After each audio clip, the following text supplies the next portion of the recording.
Mga kaibigan, maligayang pagdating sa aking bagong explanation video. Ngayon ay sisimulan na natin ang talakayan tungkol sa apoy sa dugo. Kung nagustuhan ninyo ang video, huwag kalimutang mag-subscribe sa aming channel na Series Explained PH. Para sa mga nanonood mula sa Facebook, ang link ng aming YouTube channel ay nasa video description. I-click lamang ang link at mag-subscribe upang makatanggap ng lahat ng mga update. Maraming salamat po sa inyong suporta. Sa gabing ito, lumitaw ang pinakamatinding tanong sa Panganiban household. Paano kung ang taong inaakala mong pamilya ay siya palang unti-unting nagsusunog ng iyong buhay? Sa unang tingin, tila normal ang kanilang pamumuhay. May tahanan, may pagmamahalan, may pangarap.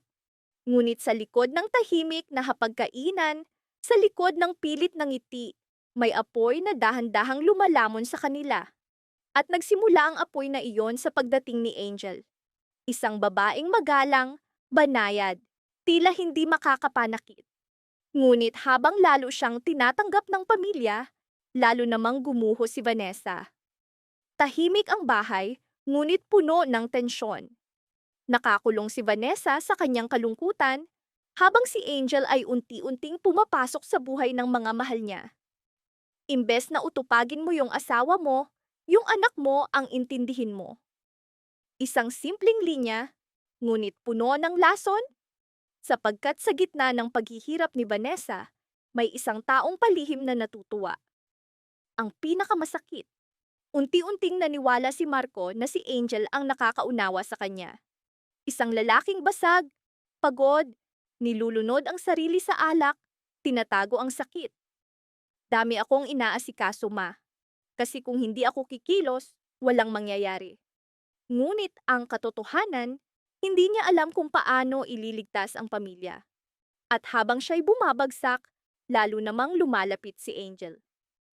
Parang anghel. Ngunit bakit ang kanyang pagdating ay nagdala ng higit na kaguluhan? Maaari bang pagkatiwalaan ang isang taong maganda ang anyo sa labas, ngunit sa paligid niya'y unti-unting gumuho ang lahat? At habang pilit nilang tinatago ang katotohanan, dumating ang pinakamalaking trahedya, ang pagkamatay ni Luigi. Isang inosenteng bata, pinakamamahal ni Vanessa. Ngunit hindi niya matanggap ang katotohanan. Luigi is not dead. My child is alive. Ang kanyang sigaw ay umalingaw-ngaw, nanginginig ang tinig. Duguan ng noo, kumakabog sa dingding ng ospital. Isang madilim na silid, tunog ng iyak, bawat sigaw pumupunit sa kanyang isip. Where is my child? Bring Luigi back! Ngunit walang sagot, sapagkat ang pinakamasakit na katotohanan, wala na si Luigi. At doon tuluyang bumagsak ang isip ni Vanessa. Hindi niya matanggap, hindi niya kayang tiisin, hindi niya kayang mabuhay. Hawak ng mga nurse, pilit siyang pinapakalma, ngunit bawat sigaw ay yumanig sa buong ospital. At saka ibinunyag ng doktor ang pinaka-nakakatakot na posibilidad. Kailangan niya ng psychiatric treatment. Hindi ito ordinaryong kalungkutan. Si Vanessa ay dumaranas ng psychosis. Ngayon nananatiling tanong, si Angel ba talaga ang tagapagligtas o siya ang ugat ng pagbagsak ng pamilya? Isang isip na unti-unting humihiwalay sa realidad dahil sa matinding sakit, iyan ang kalagayan ni Vanessa. Ngunit habang siya'y gumuho, tahimik na nakamasid si Angel. Banayad ang mukha, tila maamo, ngunit sa bawat pagbagsak ni Vanessa, may nakatagong kislap ng tuwa. At mas nakakatakot, lalo siyang lumalapit kay Mikay. As long as I'm here, I will never be harsh with you. We are together. Parang mabait na tiyahin, ngunit sa bawat ngiti may malamig na anino. Isang araw, habang binibigyan niya ng ice cream si Mikay, biglang nagsalita ang bata. I miss Luigi. Isang simpleng linya, ngunit tila malamig na hangin ang dumaan sa buong bahay. Pagkatapos ng pagkawala ni Luigi, nagsimulang lumitaw ang mga kakaibang pangyayari sa bahay ng Panganiban. Mga laruan na gumagalaw mag-isa, baso na biglang nababasag, mga matang takot sa dilim. At sa gitna ng takot na ito, mas lalong hinukay ni Angel ang isip ni Mikay. Maybe Luigi is trying to tell you something. At doon nagsimula ang paranoia sa loob ng bahay. Isang tahimik na sala, dim na ilaw, at mga lihim na nakatago sa bawat puso. Kung iisipin mo, dito nagsisimula ang pinakamalaking tanong. Si Angel ba ay tunay na tagapagligtas? O siya ang apoy na unti-unting sumusunog sa pamilya Panganiban? Sa puntong ito, lumitaw ang pinakamadilim na yugto ng kwento ng Panganiban family. Habang si Vanessa ay nakakulong sa psychiatric facility, unti-unting lumalapit si Marco kay Angel, isang basag na lalaki at isang babaeng marunong samantalahin ang kahinaan. Ngunit hindi alam ni Marco na hindi lahat ng luha ni Angel ay totoo at hindi lahat ng pagkabaliw ni Vanessa ay tunay. Sa loob ng puting dingding, mahina ang ilaw, kasama ng mga pasyenteng bihag. Nakaupo si Vanessa. Nanginginig ang mga kamay, ngunit malinaw ang mga mata.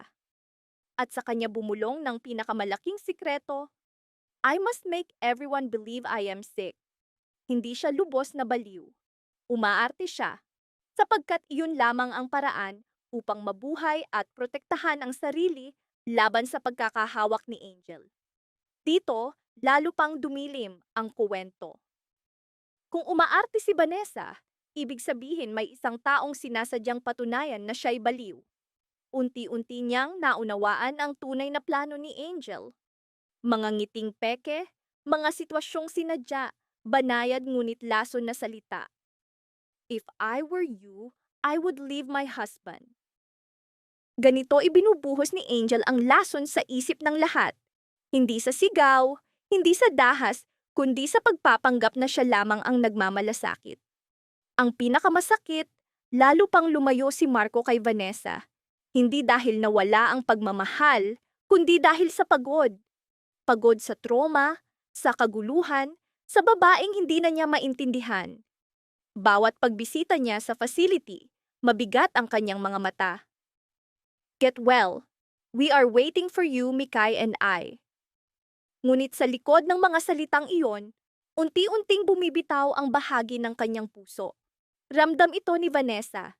At sa bawat pag-alis ni Marco, lalo siyang nagiging desperado, lalo siyang natatakot. Sapagkat habang siya'y nakakulong, lalo namang lumalapit si Angel sa kanyang pamilya. Ngunit, ano ba talaga ang gusto ni Angel? Pamilya? Pag-ibig? O paghihiganti? Sapagkat habang nagpapanggap siyang mabait na tiyahin kay Mikay, ibang mukha ang lumilitaw kapag walang nakatingin. Your father no longer loves your mother. Direktang salita, malamig, walang awa. Unti-unting binabasag ang isip ng bata. At si Mikay, nagsimulang matakot, hindi lamang sa multo ni Luigi, kundi sa sariling tahanan. Isang gabi, hawak ang sirang laruan ni Luigi, umiiyak si Mikay sa sulok. Tita, my mom is not bad. Ngunit kahit inosente, unti-unti siyang nilalamon ng impluensya ni Angel. At mas naging mapanganib si Angel, sapagkat hindi lamang si Vanessa ang sinisira niya, kundi pati alaala ni Luigi. If your mom wasn't here, maybe Luigi would still be alive. Isang pangungusap na kayang durugin ang anumang ina. Habang tinatago ni Angel ang kanyang tunay na pagkatao, may hindi inaasahang nangyari. Unti-unting naalala ni Vanessa ang maliliit na detalye, mga tingin, mga usapan, mga sandaling hindi tugma. At sa kanya naunawaan, ang pagkawasak ng kanyang buhay ay hindi aksidente. May isang taong sinasadya. May isang taong gustong burahin siya. At ang taong iyon ay ang minsan niyang itinuring na kapatid. May mga sugat na hindi nakikita. May mga taong nakatayo sa harap mo na nakangiti. Ngunit sa loob ay unti-unti ka nang pinapatay. Ito ang natanto ni Vanessa habang nakakulong sa psychiatric facility. Bawat gabi, hindi dumarating ang tulog. Ang mga sigaw ni Luigi ay umuukit sa kanyang pandinig. Ang dugo at alaala ng pagkawala ay kumikislap sa kanyang isip. At sa likod ng lahat ng iyon, nakaugnay ang mukha ni Angel. Si Angel ay parang anino, isang presensya na hindi nawawala. At habang lalo pang naaawa ang pamilya sa kanya, lalong lumalalim ang hinala ni Vanessa na may tinatago si Angel. Sang gabi, sa tahimik na ward, sa ilalim ng mahinang ilaw, nagkunwaring natutulog si Vanessa. Bigla niyang narinig ang isang usapan. Are you afraid your sister will recover and expose all your crimes? Nanlaki ang kanyang mga mata. Tumigil ang mundo. Sa unang pagkakataon, may ibang taong naghihinala kay Angel. Mula roon, nagsimula ang pinakadelikadong laban. Hindi na ito ordinaryong drama ng pamilya, kundi digmaan para sa katotohanan. Habang unti-unting binubuo ni Vanessa ang sarili, lalo namang nagiging desperado si Angel. Sapagkat alam niya, kapag muling nagtiwala si Marco kay Vanessa, guguho ang lahat ng kanyang kontrol. Kaya't lalo siyang naging matamis, mas banayad, mas perpekto, at iyon ang pinakanakakatakot. Sapagkat madalas, ang pinakamapanganib ay yaong mukhang walang kasalanan. Samantala, nilulunod ng guilt si Marco. Hindi niya alam kung sino ang dapat paniwalaan. Ang asawang tila basag ang isip o ang babaeng palaging nasa kanyang tabi. Habang lumalaki ang pressure, lalo siyang nagiging marupok, umiinom, nagagalit, pagod. Isang lalaking pilit inaayos ang pamilya, ngunit siya mismo ang nagiging sanhi ng pagbagsak nito. At saka nagbago ang pananaw ni Marco kay Angel. May mga bagay na hindi niya maipaliwanag. Tila sinasadya ni Angel na maghasik ng gulo, tila kumikislap ang selos sa kanyang mga mata tuwing binabanggit si Vanessa. Tila ang kanyang ngiti ay hindi umaabot sa kanyang mga mata. Isang gabi, natuklasan ni Marco ang hindi niya matanggap. Ang pagbagsak ng pamilya ay hindi aksidente. May isang taong sinasadya. At unti-unting tumuturo ang lahat ng ebidensya kay Angel.